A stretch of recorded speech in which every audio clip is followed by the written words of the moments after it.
The Pittsburgh Bureau of Police Firearms Tracking Unit traces all firearms that are recovered. Over 1,000 guns are recovered each year.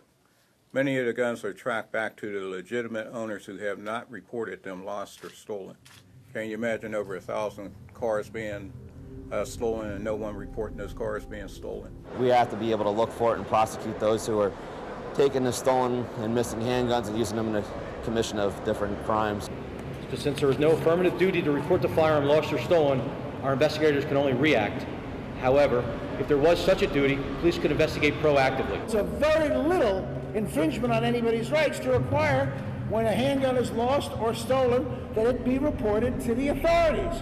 Why are gun owners not reporting their weapons missing or stolen? That's a million-dollar question. Some are identified as straw purchasers. They are actually trying to cover up their tracks. A high percentage of crime guns come from straw purchases. And my son is not here today because of that illegal market and because of the handguns that it puts on the streets of our state. He was shot twice by a 9mm handgun, which was stolen. There are other states where it's surrounded by them, New York and New Jersey in particular. Somehow, some way, their citizens have figured out how to live with reasonable gun restrictions. We're all for law enforcement. Where law enforcement is speaking to us. We need to get those weapons off the street and out of the hands of the wrong people.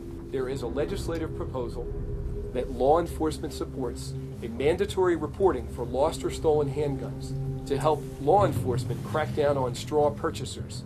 We are not going away until the General Assembly enacts changes in our handgun laws to make our communities safer, to protect our law enforcement officers who are in the line of fire, and also to make it easier for them to do their job of tracking down individuals who engage in the illegal trafficking of handguns. Anything to keep guns off the street and keep our society safe. The legislation is very important. This would help us out and be another important tool for us to stop the illegal gun from getting in illegal hands. So let's prevent the straw purchases. Let's knock out the straw purchases. And help us save lives, and that's what this is all about, saving lives.